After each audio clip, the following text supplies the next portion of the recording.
Bueno, vamos a continuar con el tema de anestésicos locales. A ver, Cuauhtémoc, recuérdanos un poquito de lo que vimos ayer.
Ok, muy bien.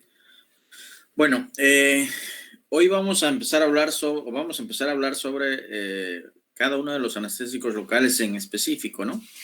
Vamos a empezar con la lidocaína. La lidocaína es un fármaco aminoámido o aminoéster. ¿Qué será?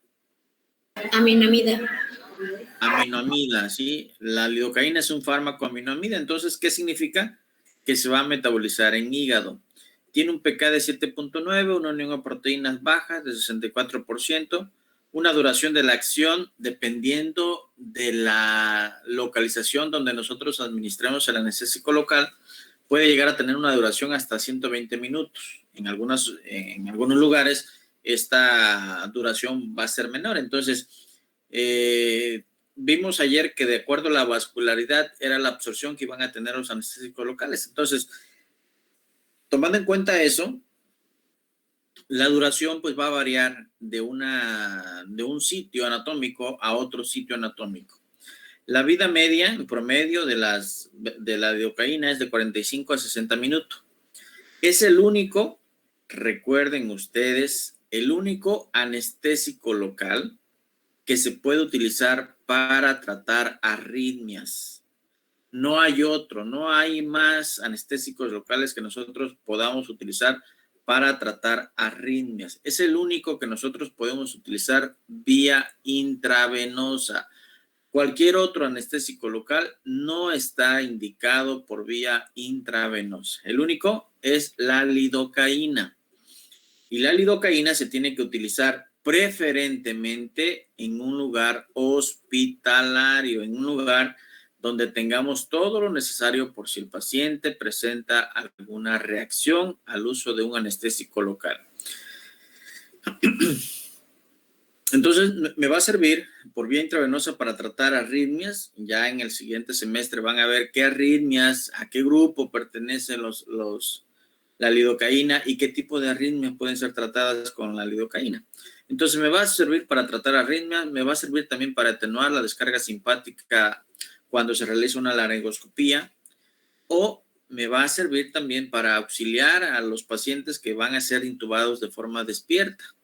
Además, me va a reducir la presión intracraneana y me va a reducir la presión intraocular, que normalmente nosotros no vamos a utilizar lidocaína para disminuir la presión intracraneal. ¿Por qué?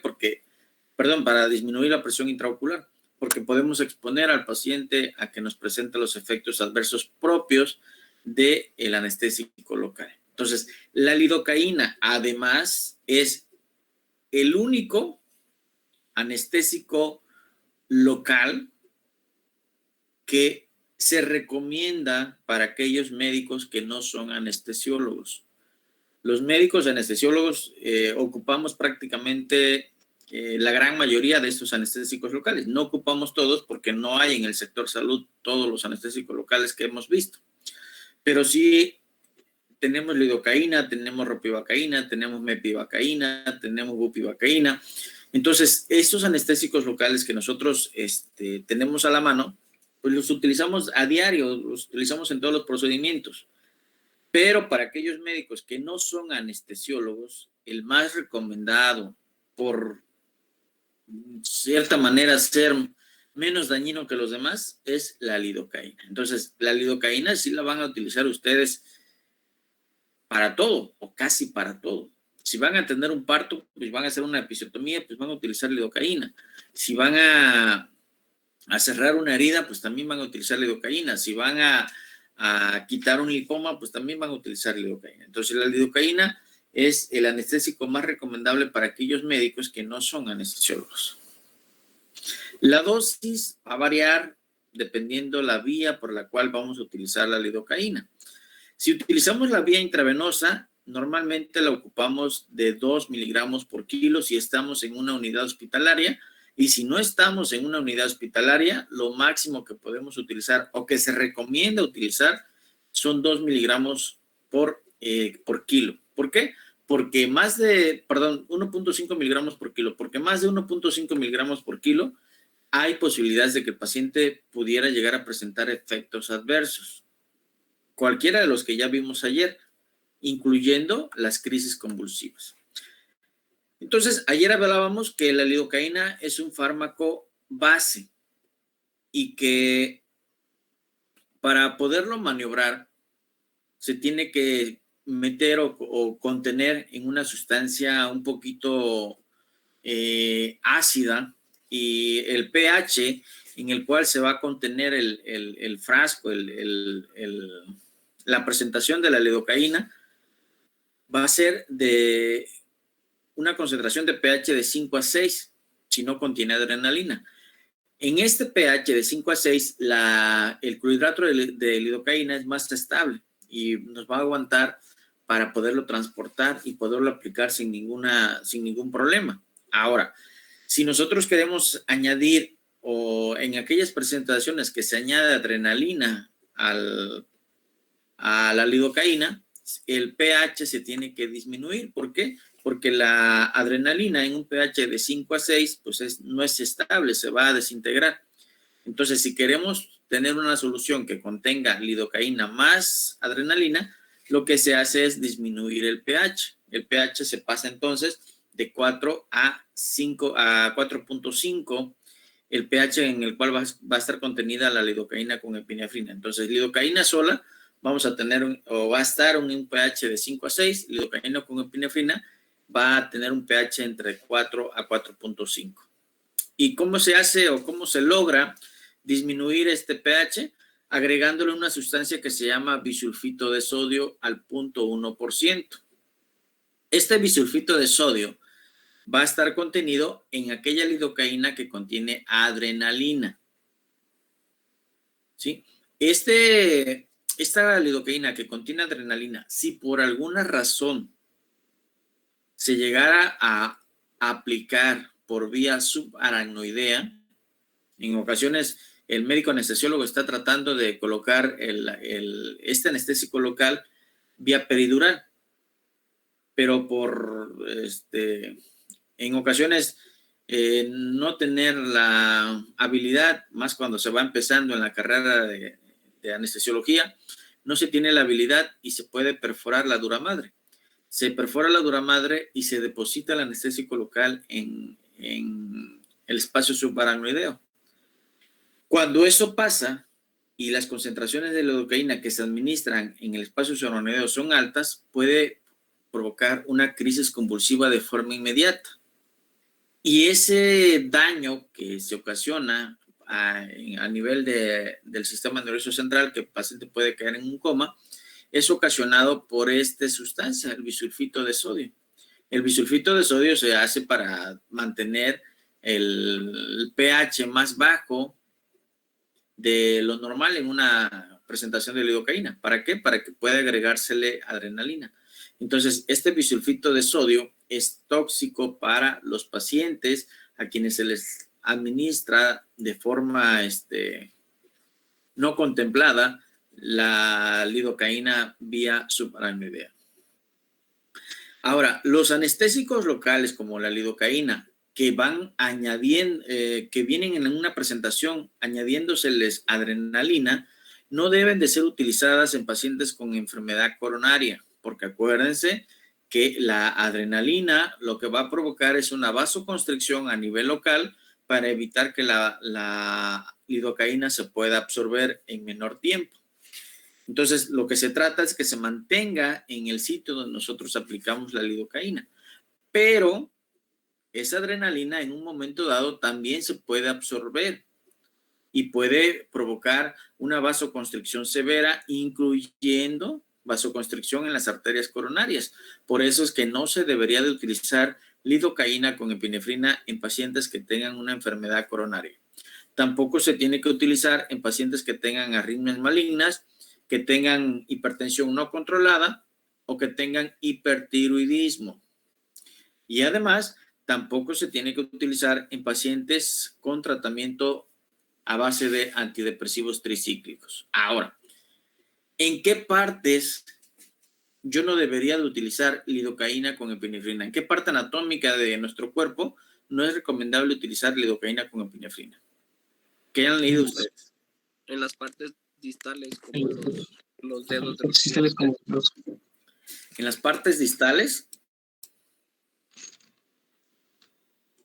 Bueno, principalmente en los ¿Qué dedos. parte no debo de?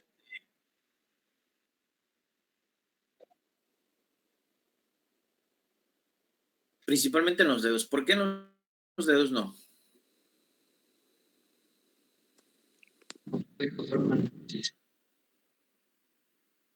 Por la vasoconstricción que va a ocasionar, puede ocasionar una necrosis. ¿Por qué no lo puedo utilizar en los dedos? ¿Mandé?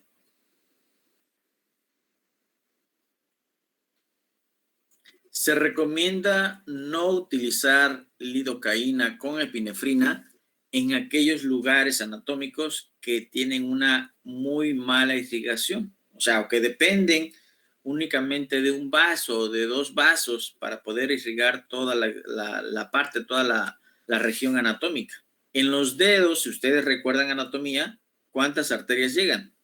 Vamos a suponer el dedo medio de la mano, ¿cuántas arterias le llegan? 2, 3, 1, ninguna. ¿Cuántas le llegan?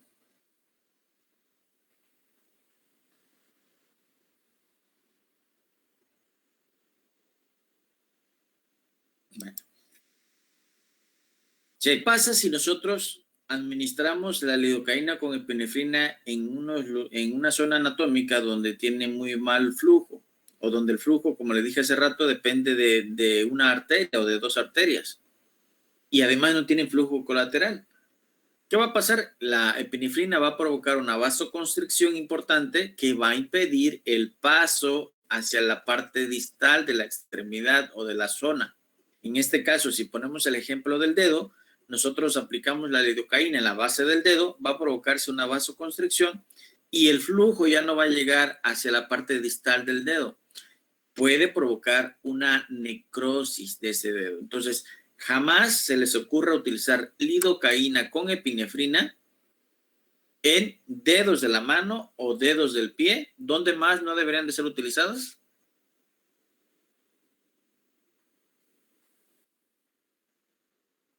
Lóbulos de las orejas, ¿qué más?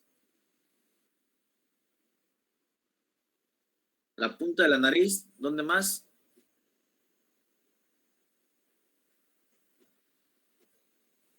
¿Dónde más tenemos, en específico los hombres, una muy mala irrigación hacia esa zona? ¿En el pene? En el pene, ¿sí? Entonces, dedos, pene, lóbulos de las orejas y punta de la nariz no deberían de recibir lidocaína con epinefrina por el riesgo de necrosis por la vasoconstricción importante que puede producir la lidocaína combinada con epinefrina. Ahora, no solamente tenemos tenemos presentaciones vía intravenosa en el caso de la lidocaína simple, o vía intramuscular, o vía inyectable en todas sus presentaciones. Tenemos además tópica y tenemos la combinación de lidocaína con epinefrina. Entonces, por vía inyectable, podemos utilizarla para infiltración. Si vamos a utilizarla para infiltración, la concentración que debe de tener la lidocaína es de 0.5 a 1%. Esa sería la concentración. Ahora, ¿qué entiendo por concentración? ¿Cómo voy a calcular la concentración? ¿Cómo voy a saber si estoy administrando la concentración adecuada o no? ¿Qué entendemos por concentración? Hablando farmacológicamente.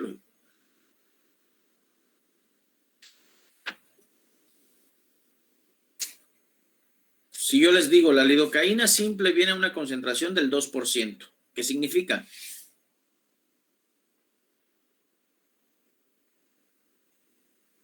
Yo les estoy diciendo que para infiltración, la lidocaína tiene que ser aplicada a una concentración de 0.5 o el 1%.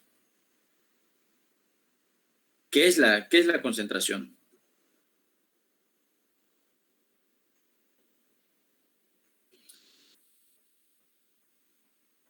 En forma simple, la concentración, hablando en términos farmacológicos, es la cantidad del medicamento disuelta en un volumen determinado. La cantidad disuelta del fármaco en un volumen determinado, esa es la concentración. Cuando hablamos de alguna marcha, un ejemplo, y decimos, se concentraron 1000 personas en el Asta La Bandera, aquí hablando de Acapulco. ¿Qué me está hablando? Que en una zona determinada llamada Asta La Bandera hubo 1000 personas. Aquí me está hablando que yo tengo una concentración al 0.5 o al 1%. ¿Cómo voy a calcular la concentración?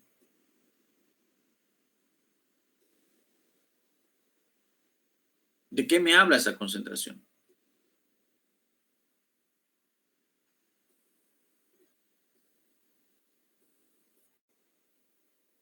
¿Cuántos miligramos habrá en una solución que está al 1%? Habrá 1. ¿Cuántos miligramos habrá una concentración que está al 0.5%? Bueno, si nos queda tiempo, si el curso si las clases las logramos terminar a tiempo y nos queda cuando menos una hora, podemos hablar sobre las concentraciones porque rápidamente no me van a entender. Necesitamos irnos con calma y podríamos hablar sobre las presentaciones. El caso es que aquí al 1% significa que hay 10 miligramos por cada mililitro de la solución. Cuando hablo de una concentración al 0.5, ¿cuántos miligramos habrá en un mililitro de la concentración? 5.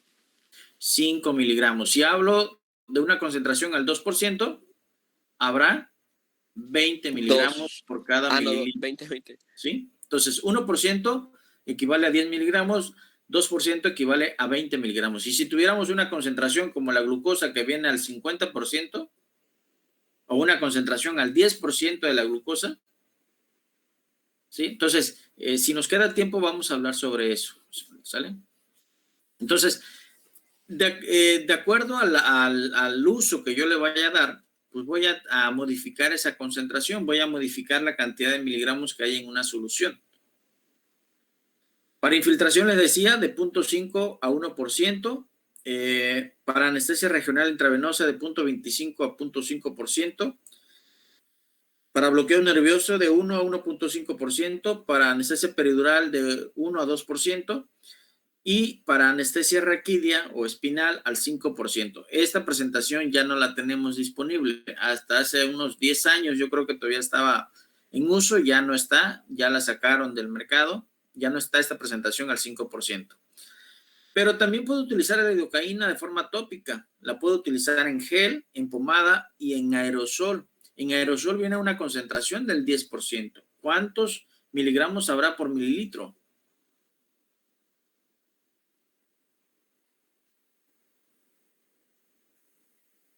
100.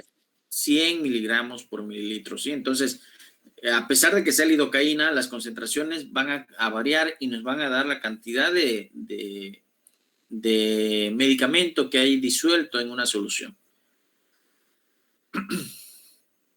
La adrenalina, la lidocaína, perdón, que viene acompañada de adrenalina, normalmente la adrenalina viene en una disolución, en una solución de 1 a 1000, o de 1 a 100,000, o de 1 a 200,000. La normal, la que nosotros tenemos, la adrenalina que nosotros vemos en los hospitales, tiene una concentración de 1 a 1000. ¿Qué significa? Que por cada mililitro habrá 1000 miligramos. Por cada mililitro de solución habrá 1000 miligramos. En estas concentraciones de 1 a 50,000, pues va a haber menos. De 1 a 80,000 o de 1 a 200,000, que es como normalmente viene la lidocaína con epinefrina, pues vamos a tener mucha menor concentración de adrenalina. Esto también, si nos queda tiempo, los vamos a revisar y vamos a explicarles por qué se llama así, por qué se considera así, para qué me va a servir si yo modifico la concentración. Para los anestésicos locales que vienen acompañando o la adrenalina que viene acompañando a los anestésicos locales y que se utiliza para procedimientos odontológicos, se calcula normalmente o viene en una presentación de 1 a 80,000. ¿Sí? Bueno, entonces estas van a ser las presentaciones que van a tener la lidocaína en el mercado, en las que tenemos ahorita disponible. Esta es una presentación en aerosol que viene al 10%. Esta es una presentación que viene al 2% y las que se utilizan de forma tópica. Esta que viene con tapa azul es una lidocaína simple. Siempre aprendan a reconocer los colores. Estos colores son universales. Esto no se va a modificar. Los que tienen tapa azul es lidocaína simple y los que tienen tapa roja es lidocaína con epinefrina. Bueno. Otro de los fármacos también de este grupo de anestésicos locales útiles es la bupivacaína. La bupivacaína es un anestésico local de vida media larga y que además es uno de los anestésicos locales, o mejor dicho, el anestésico local más cardiotóxico. Ayer habíamos hablado de que la bupivacaína tarda en separarse de los canales de sodio y que esto la hace altamente efectiva para seguir uniéndose a los canales de sodio. Desgraciadamente, cuando se administra vía intravenosa, puede bloquear a los canales de sodio que se encuentran en el corazón y llevar al paciente a una asistolia. ¿Sí? Entonces, la bupivacaína es un derivado de la mepivacaína, que es un anestésico local también. Es 4 veces más potente que la lidocaína. Es la más cardiotóxica de todos los anestésicos locales, seguida de otro anestésico local que se llama etidocaína, que ya no está en el mercado. La bupivacaína sí. Tiene un pK de 8.1 y un pH de preparación comercial que viene entre 4.5 a 5.5. La duración del efecto también, al igual que la lidocaína, depende del sitio donde nosotros lo administremos. Si lo administramos a nivel periférico, la duración es alrededor de unas 2 horas. Si la utilizamos a nivel troncular para dormir todo un brazo o toda una pierna, la duración puede llegar a tener entre 6 y 8 horas. Si la administramos vía subaracnoidea, la duración es aproximadamente de unas 3 a 4 horas. Si la utilizamos vía peridural, la duración es de alrededor de unas 2 horas. Entonces va a cambiar de acuerdo a cómo nosotros la utilicemos, va a cambiar de acuerdo a la vía que nosotros utilicemos y a la concentración que nosotros la utilicemos. La bupivacaína viene en una presentación al 0.5%, que nosotros la podemos modificar, ¿sí? Si la administramos de forma incidental o accidental vía intravenosa, lo primero que nos va a producir la bupivacaína es un colapso cardiovascular. Nos va a producir arritmias, nos va a producir taquicardia, nos va a producir fibrilación, y lo más grave de todo es que no hay tratamiento para resolver la arritmia que esté ocasionada por el anestésico local, en este caso la bupivacaína. ¿Y qué va a pasar? Pues los pacientes van a fallecer porque no va a haber un tratamiento adecuado para resolverle el problema a estos pacientes. Entonces, jamás de los jamases se les ocurra utilizar bupivacaína vía intravenosa. Si tienen dudas y no saben, mejor pregúntenle a alguien que tenga más experiencia en lo que ustedes van adquiriéndola y no vayan a someter a pacientes al uso de anestésicos locales vía intravenosa. La única que podemos utilizar, y salvo ciertas circunstancias, es la lidocaína. Los otros no se deben de utilizar. Cuando administremos el anestésico local para infiltración, lo primero que debemos de verificar es que mi anestésico local no esté en un vaso. ¿Cómo lo voy a corroborar? Voy a introducir la aguja, voy a aspirar. Si no obtengo sangre, voy a depositar el anestésico. Si obtengo sangre cuando aspiro, tengo que retirar mi aguja hasta que deje de percibir esta sangre.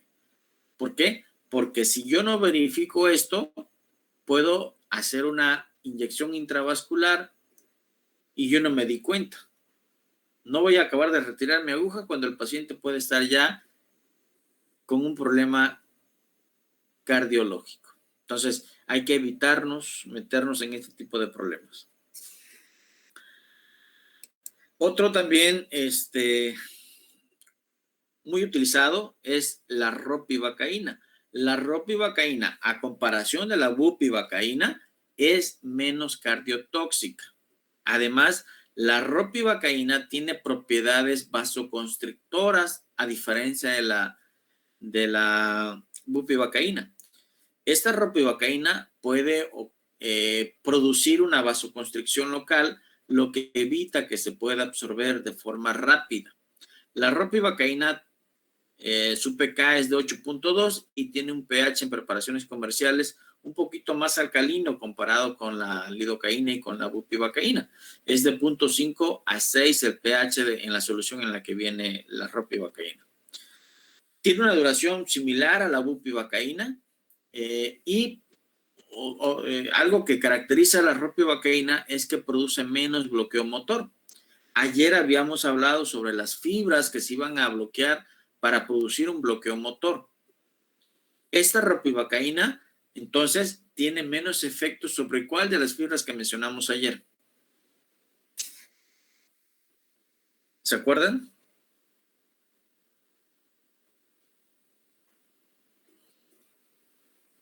¿Qué fibras controlan la motricidad? La A, A gamma. La A, no. la alfa. Las A alfa, que son las últimas que se bloquean. Estas A alfa son menos afectadas por la ropivacaína.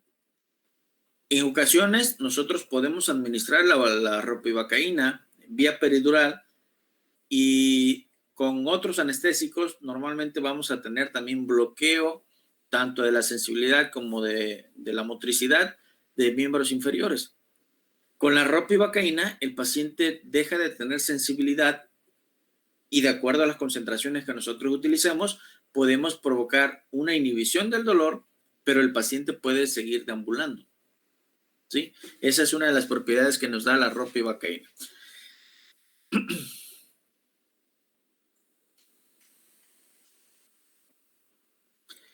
Y uno de los últimos anestésicos locales que ha salido al mercado es la levobupivacaína. La levobupivacaína es un enantiómero, es el enantiómero S de lo que es la bupivacaína. Diferente a la bupi original es que es menos cardiotóxica que la bupivacaína. Al ser menos cardiotóxica y tener las mismas propiedades en cuanto al bloqueo y a la duración, incluso un poquito mayor de duración del bloqueo de la levobupi, está siendo introducida con mucha aceptación dentro del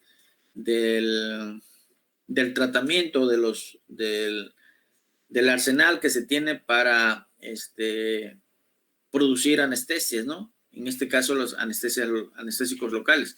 Es un fármaco, la levobupivacaína, que actualmente no está disponible en el cuadro básico de la Secretaría de Salud. Esperemos que gradualmente se vaya introduciendo ya a este sistema y que podamos tener la levobupivacaína a la mano muy próximamente, ¿no? No está, hay en algunos hospitales privados, pero no está a la mano para los servicios de salud a nivel nacional. Entonces, esta levobupivacaína es un medicamento muy bueno, que tiene una menos toxicidad, que tiene una muy buena duración de acción y que nos va a permitir, pues lógicamente, exponer menos al paciente a efectos cardiológicos como lo exponemos utilizando la bupivacaína. Y tenemos otro que yo creo que todos conocen y que se llama Graneodin B. El Graneodin B es muy popular. ¿Lo han usado ustedes alguna vez? Sí. ¿O no lo han utilizado? ¿O sí lo han visto, por lo menos anunciado? ¿O sí han visto que alguien lo ha usado? Bueno, ¿qué es el Graneodin B? Es una benzocaína.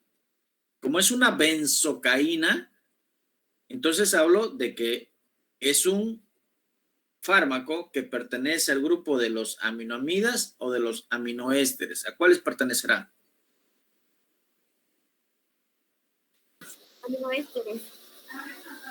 Aminoéster. Entonces, significa que la benzocaína se va a metabolizar a través del plasma, ¿verdad? Bueno, tiene una acción anestésica inmediata. Tan pronto como nosotros empezamos a disolver la benzocaína en nuestra boca, va a empezar a aparecer el bloqueo sensitivo que va a tener este anestésico local. Es tan rápido que en un minuto ya vamos a empezar a notar la diferencia, a notar esa sensación de disminuir el dolor, disminuir la sensibilidad de nuestra boca. La duración de este efecto puede ser entre media hora a una hora y en eso va a volverse a presentar la molestia que teníamos en un principio. ¿Para qué podremos utilizar la benzocaína? ¿Para qué han visto ustedes que la han utilizado la benzocaína?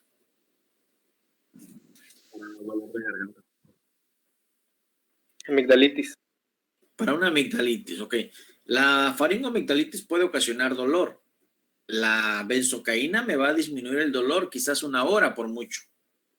Pasa la molestia, pasa el efecto del medicamento y la molestia regresa. Entonces, no es un tratamiento que yo tenga que estar utilizando de forma cotidiana. Lo más que puedo utilizar son 8 cápsulas de benzocaína al día, ¿sí? No puedo estarlo utilizando de forma frecuente. ¿Por qué no se puede utilizar de forma frecuente? ¿Qué puede pasar si yo cada hora estoy consumiendo una benzocaína? Metahemoglobinemia. Me puede llevar a una metahemoglobinemia. Entonces, aguas, no hay que abusar del Graneodin B. Hay personas que piensan que es un dulce y que se lo pueden estar teniendo en la boca todo el día, ¿no? Para disminuir las molestias causadas por una faringoamigdalitis. No es así. Si nosotros abusamos, si nosotros no le decimos al paciente que puede tener metahemoglobinemia, pues el paciente va a pensar que sí puede consumirlo porque es una pastilla que se disuelve en la boca. Entonces hay que tener cuidado de no utilizarlo en grandes dosis. Máximo podemos utilizar 8 pastillas que se disuelven en la boca por día. Y cada pastilla tiene que tener una diferencia mínimo de unas 8 horas. Sí. ¿Cuánto contienen las pastillas? Las pastillas vienen de 10 miligramos de benzocaína. Sí. Graneodin, benzocaína de 10 miligramos. Se puede ocupar también, y hay algunas presentaciones que vienen en forma tópica y que vienen acompañando a algunos preservativos. El preservativo con benzocaína lo que hacen es que la erección se mantenga por más tiempo, pero también la duración no es eterna, así que con cuidado nada más. Y hay otra sustancia que se llama EMLA. ¿Qué es el EMLA? ¿Qué leyeron sobre eso? ¿Alguien encontró algo sobre el EMLA?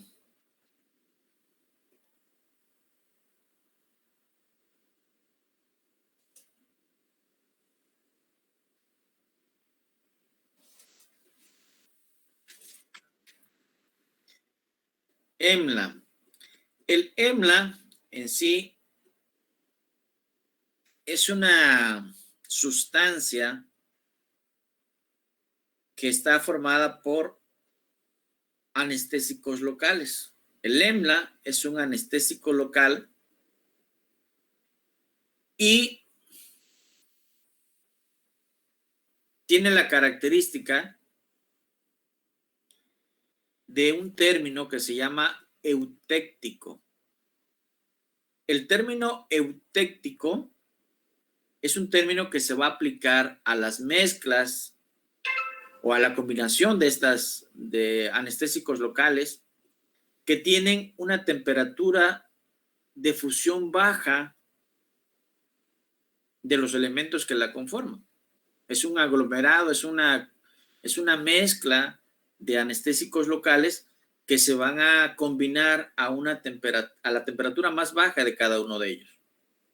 A esta combinación se le llama eutéctico. Entonces, lo que es el EMLA, pues es una combinación de anestésico local de características eutécticas. ¿Cómo se aplica esta? El EMLA principalmente va a contener lidocaína y va a contener prilocaína. ¿Sí?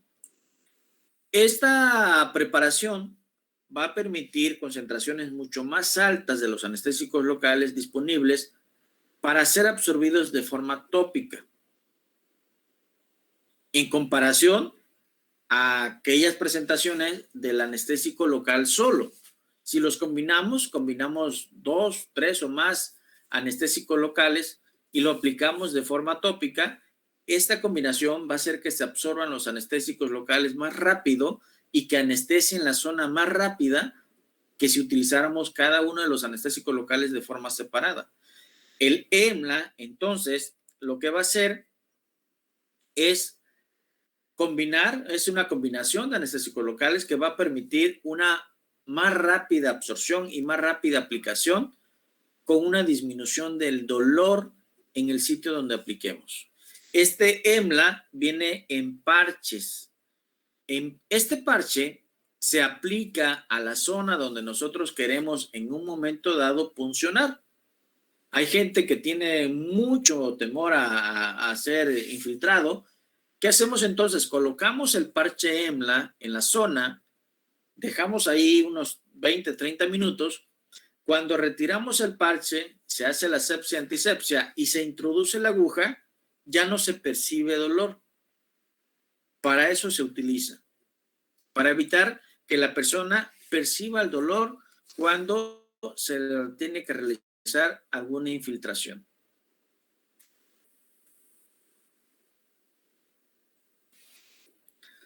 Puede venir en parches o puede venir en pomadas o en cremas. Para aquellos también que utilizan tatuajes, también lo pueden utilizar. Ahora, los anestésicos locales normalmente se administran combinados con otras sustancias. Estas sustancias que van a favorecer la actividad del anestésico local o van a impedir su absorción, se le llaman coadyuvantes. Dentro de los coadyuvantes que pueden acompañar a los anestésicos locales puede ser la adrenalina. La adrenalina, normalmente cuando la combinamos con los anestésicos locales, se viene en una presentación de 1 a 200,000. Luego podemos tener bicarbonato de sodio. El bicarbonato de sodio lo que va a hacer es alterar el pH de la solución en el cual se va a depositar el anestésico local, tratando de llevar esa solución a un punto más cercano al pK del anestésico local. Con esto va a favorecerse la parte no ionizada y va a poder cruzar la membrana de la fibra nerviosa, como lo vimos ayer. Otro fármaco que también podemos agregar es la dexmedetomidina. La dexmedetomidina, acuérdense ustedes, la vimos en la primera parte del curso, es un agonista alfa-2 y que va a ayudar a inhibir la liberación de catecolaminas. Además, la dexmedetomidina, a través de este mismo efecto de inhibir la liberación de catecolaminas, produce un efecto sedante. Los pacientes que se les administra lidocaína o ropivacaína o bupivacaína con dexmedetomidina, lo que van a tener es un efecto relajante, van a producir sedación, va a producir bradicardia y puede ayudar a contener también la presión arterial en aquellos pacientes que están hipertensos por la ansiedad que tienen de ser ingresados a una cirugía. Podemos utilizar también opioides. Los más utilizados son morfina, que lo utilizamos vía peridural o vía subaracnoidea, o podemos utilizar fentanil, que también lo podemos utilizar vía peridural o vía subaracnoidea. Entonces, estas sustancias que van acompañando a los anestésicos locales, repito, se llaman coadyuvantes. Bueno, terminamos con esto el tema de anestésicos